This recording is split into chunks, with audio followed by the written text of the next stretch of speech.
সুপ্রিয় শিক্ষার্থীবৃন্দ, আজ আমি তোমাদেরকে এইচএসসি ক্লাসের আইসিটি বইয়ের ৪র্থ অধ্যায় থেকে একটা উদ্দীপক দেখাবো এবং সেটিও টেবিলের উদ্দীপক। তো আমি সেই উদ্দীপকটি এখানে দেখাচ্ছি। উদ্দীপকটি দেখো।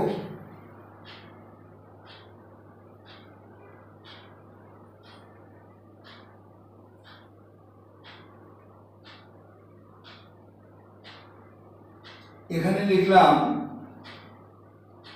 Result sheet. এবারে হলো আলাদা করে ফেললাম।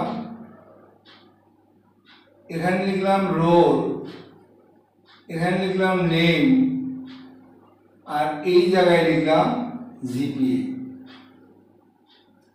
তো আমরা এই টেবিলটা তৈরি করব। তো আমাদের প্রশ্নটি হলো, এটা একটা উদ্দীপক।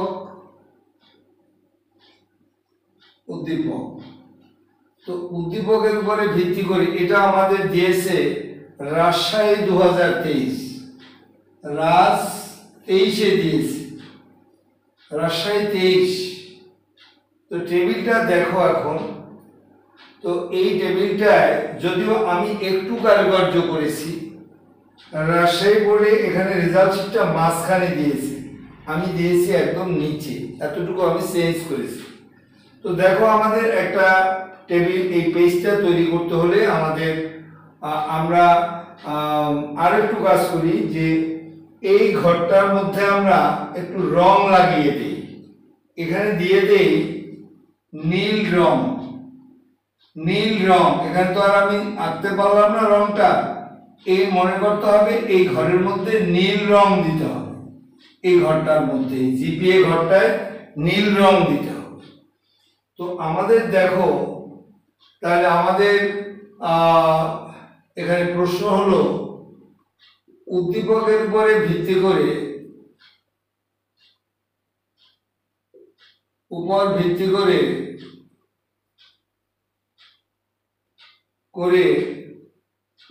টেবিলে HTML কোড লিখো,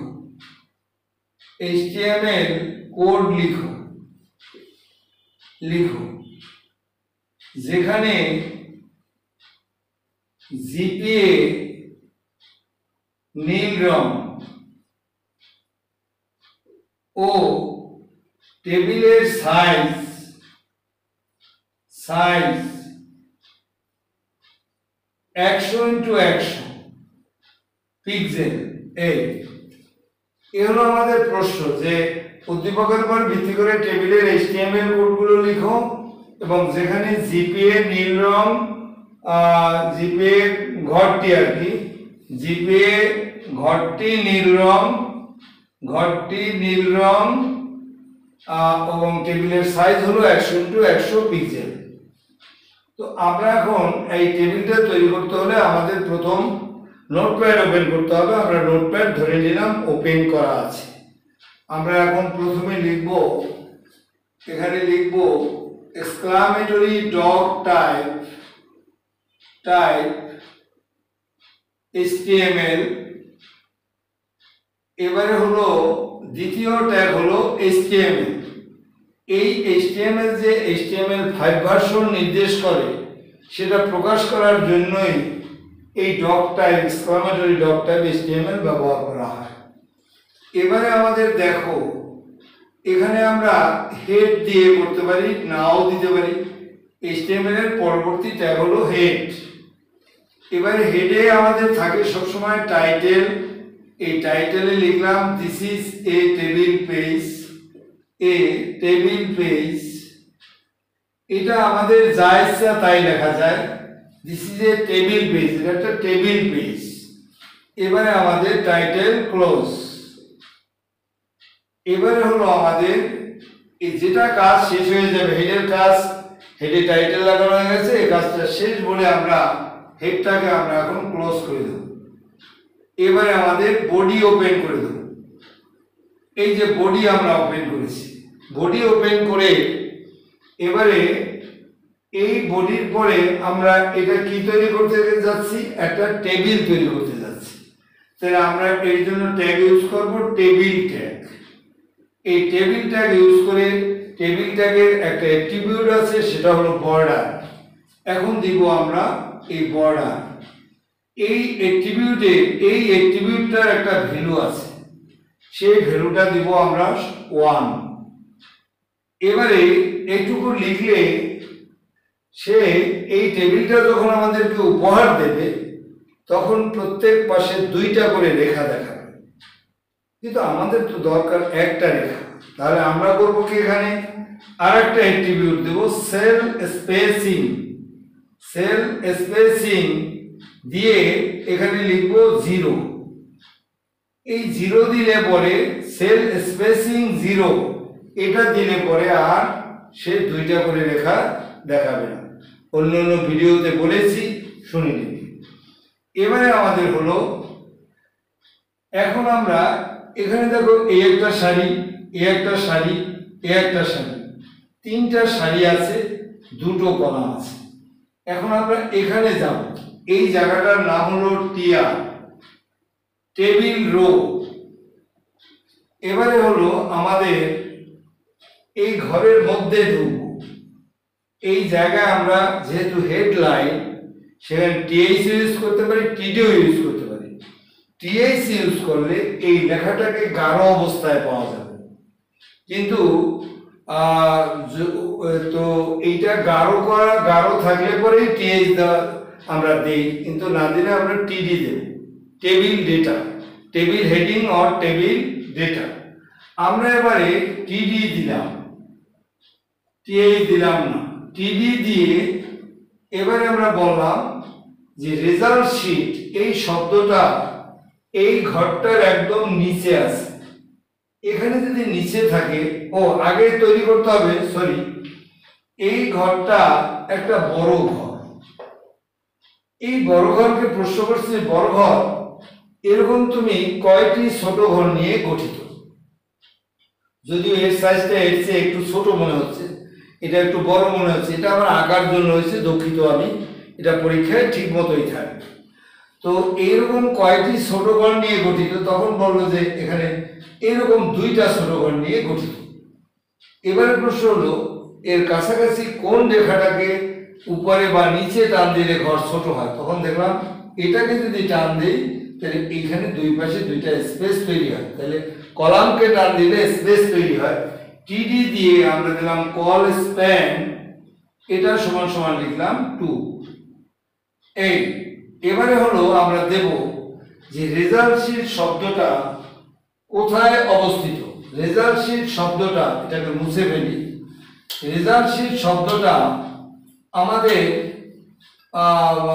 কোথায় অবস্থান করতেছে? এটা একদম ঘরের এরকম নিচে। এই নিচে থাকলে আগে তার মুভমেন্টটা, আগে ঘর তৈরি, তারপরে তার মুভমেন্ট, অর্থাৎ ভি লাইন দিতে হবে। এটা মুখস্থ রাখলেই হলো যে নিচে থাকলে ভি লাইন, উপরে থাকলেও ভি লাইন। ভি লাইন কোথায় আছে? সে বটমে আছে, ইনভার্টেড কমার ভিতরে ডাবল বটম দিব। বটম দিয়ে এবারে বলবো বটমের কোথায় আছে, তখন বলবে যে আমি বটমের মাঝখানে আছি, গান বাম এই মাঝখানে, অ্যালাইন এখানে দিব সেন্টার, এই সেন্টার দিলাম। এবারে আমাদের হলো লিখলাম রেজাল্ট শিট, রেজাল্ট শিট দিয়ে এবারে টিডি ক্লোজ করে দিলাম। এখন আমরা এই পাশে চলে যাব, এখানে টিআর ক্লোজ করে দিলাম। এই গেল আমাদের প্রথম সারির কাজ। দ্বিতীয় সারি হলো এখানে আমরা এবারে আবার টিআর ওপেন করব। এই টিআর ওপেন করে এখন এখানে আছে রোল। রোলটা কোথায় আছে? এই ঘরের সাথে আবার কানেক্ট হবে এই ঘর, এই ঘরের সাথে এই ঘর কানেক্ট হবে, এই ঘরের সাথে এই ঘর কানেক্ট হবে না। তো এই ঘরের সাথে এই ঘর কানেক্ট হলে রোল এবং জিপিএ তারা আছে কিন্তু মাঝখানে। তাহলে আমরা টিআর এখানে যদি অ্যালাইন তাহলে সবাই যদি মাঝখানে থাকে, একই অবস্থানে থাকে, তাহলে টিয়ার এর মধ্যে কমেন্ট দেওয়া যায় টিয়ার অ্যালাইন এই সেন্টার, টিয়ার অ্যালাইন সেন্টার দিয়ে দিলাম। এখন আমি এই ঘরের মধ্যে ঢুকবো, এখানে দেবো টিডি, এখন লিখে দেবো রোল, টিডি ক্লোজ। এবারে ওই ঘরের মধ্যে ঢুকবো, ওই ঘরের মধ্যে ঢুকলে টিডি দিলাম, টিডি দিয়ে এবারে বড় ঘরকে প্রশ্ন করলাম যে বড় ঘর তুমি কয়টি ছোট ঘর নিয়ে গঠিত? তখন সে বলল যে আমি মূলত এরকম 2টা ছোট ঘর নিয়ে গঠিত। তো তোমার আশেপাশে যে রেখা আছে, কোন রেখাটাকে টান দিলে পরে ঘর ছোট হয়? তখন যে এই রেখাটাকে যদি সামনের দিকে বর্ধিত করি, তাহলে দুই পাশে 2টা স্পেস তৈরি হয়। তাহলে যাকে বৃদ্ধি করব তার নাম হলো আমাদের রো স্প্যান, টিডি রো স্প্যান। এটা সমান সমান আমরা দেব 2। এই 2 দিয়ে এবারে আমাদের হচ্ছে অ্যালাইন সেন্টার তো দিয়েই গেছি আগে, আর কিচ্ছু লাগবে না। এখানে আমরা জিপিএ লিখে আমরা টিডি ক্লোজ করে দেব, এই জায়গায় টিডি ক্লোজ করে দিলাম। এখানে টিডি ওপেনিং, রো স্প্যান 2, আর হলো জিপিএ টিডি ক্লোজ। এবারে এই পাশে হলো আমাদের টিআর, এই টিআর ক্লোজ করে দেব। এ হয়ে গেল একটা। এখন দেখো আমাদের এখানে আছে আর কি আছে, এখানে আছে লক্ষ্য করো শুধু নেম। এই নেইমের এই একটা ঘর হলেও সে দাবি করবে যে আমি একা একটি সারি নির্দেশ করি। একা যদি সারি নির্দেশ করে তাহলে দিতে হবে টিআর। আমরা ইচ্ছা করলে টিআর অ্যালাইন সেন্টারও লিখে দিতে পারতাম।